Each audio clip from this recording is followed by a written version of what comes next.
In this video, we're going to do a update on shooting the Bear Creek Arsenal build. This is a Bear Creek Arsenal side charging upper with a PSA generic lower, just a basic lower with a collapsible stock. But before we get into it, if you would please subscribe, hit the like button, leave a comment, and if you could, become a member. Alright, now in our budget ARs, one that I did not think about in the lineup is Bear Creek Arsenal. Now, I did get a few of these towards the end of the year when they had their sales. Everybody had a lot of sales and we're looking to move some stuff. I purchased the PSA lowers, and there's a video on that, and I bought a couple Bear Creek Arsenal uppers. Okay, the one that I have, my friend took the one in the wide chamber or whatever, and the one I got a side charging handle because I've never had a side charging handle AR, and this one has a carbine gas system with a pretty much heavy barrel. It's like a 3/4 inch barrel all the way down. I like the heavier barrel. So my first impression with this, and I may have put the T-dot scope on there before I put this one here. My first impression was when you get these carbine length uppers, and there are a lot of them out there and they're on sale on the Bear Creek thing, they tend to be over-gassed. And like I said, how I was telling with the other one, the cases would fly forward, but this particular upper does not have the case deflector. So I did change the buffer to a H2.5 or something. I did the video on where I got the buffers, and I told some people where you can find them. They weren't that expensive, and they're not dead blow buffers, so I was a little nervous you might be getting light strikes or something like that. But the firearm, the gun, functioned better. Even though it wasn't like throwing the brass behind me, okay, without the case deflector to flip it, the felt recoil improved. You know, when you're overgassed, the gun kind of functions kind of jerky-like, or I'd say more, more violently when it opens. There's more recoil.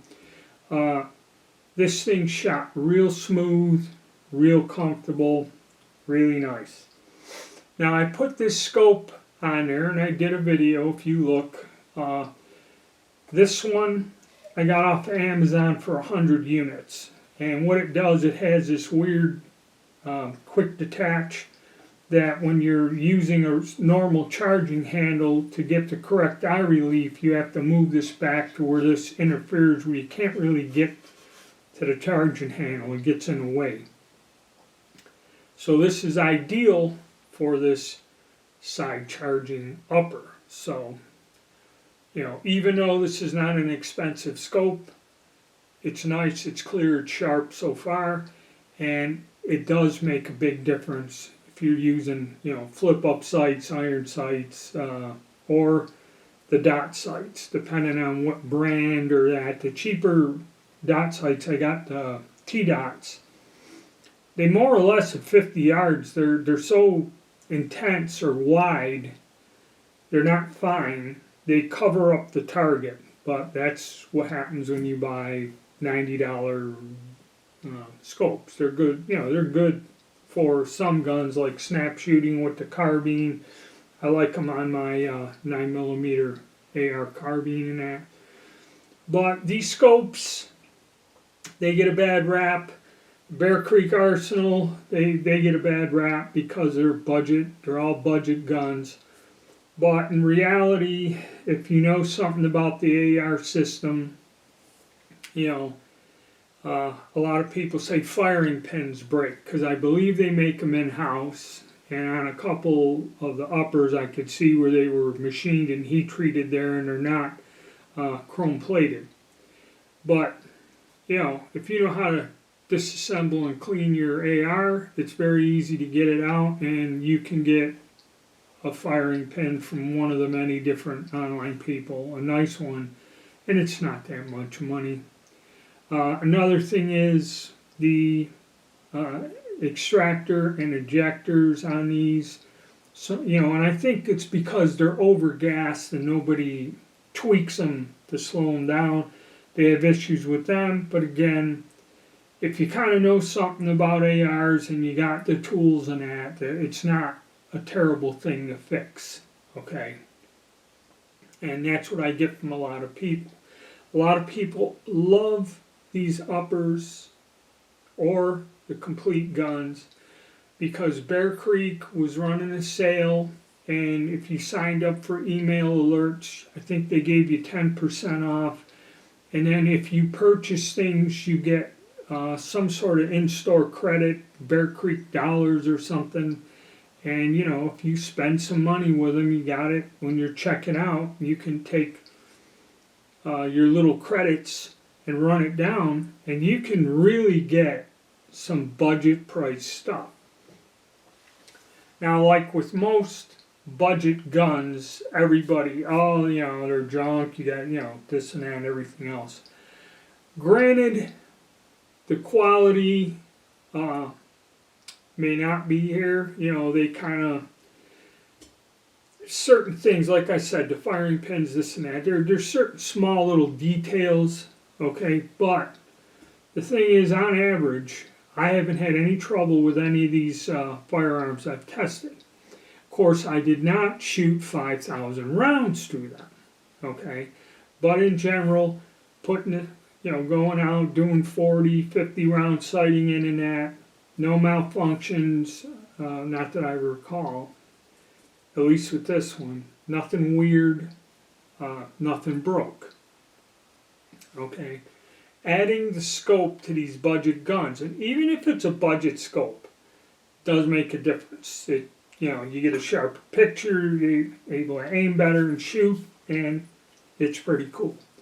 So, and like I also stated about Bear Creek Arsenal, they give you 10 days, or 30 days, I think. 30 days, you can return it, no questions asked when you go to the website. I forget what it is, but if you don't like the gun, or there's something about the quality you don't like, you can request a return label, and they will take it back, no questions asked.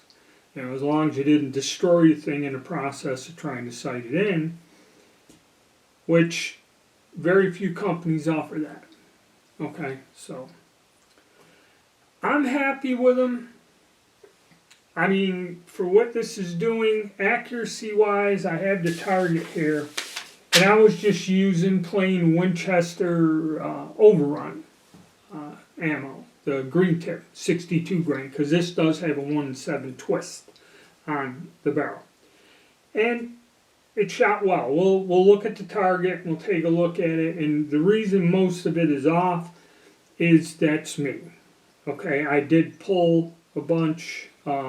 Again, I went out, it's been cold, freezing when I get to the range in the morning, and my arm, some days it acts up, some days it doesn't, or when the shaking goes away, you'll see that the potential accuracy of these firearms is pretty good. I kind of thought it was when I sighted it in. Then when I pulled some shots, it went off. I'll show you on the target, but I believe that was my abilities, not the firearm. Okay, firearm. And also, I did not test this with several different brands of ammo, like I did with the other ones. I may do that here in the future and run through and do an accuracy test, and maybe I can find a brand of ammo like I have with my other firearms that this thing will shoot fantastic. Alright, let's take a look at the target and see how I did. Alright, once I thought I had it sighted in and put up a fresh target, I tried getting a 10-shot group in there, but let's look at this little one here. That's about 1 inch, that group there. And if we go to the extreme with it, we're looking at 2 inches. But like I said, they got torn there by the ruler. That's the 10 shots, so not terrible. Then when we go with our 2 shots, I shot the rest of the box. You know, that's a 1 inch. And I believe that's also 1 inch up there. And that's with military grade ammo. Now this one here is below 1 inch. That's 2 shots there. And what are we coming up with? A ½ inch there. And then the 3-shot group here, which ½ inch. And with that one that kind of flew up on us, 3/4 of an inch. So minus the fact that my hand is screwed up and that, but if, you know, this gun is accurate. For the price point, it's really accurate, and that was just with military grade overrun ammo. I may be able to find something else that'll work better than this, you know. Alright, so we'll close it out.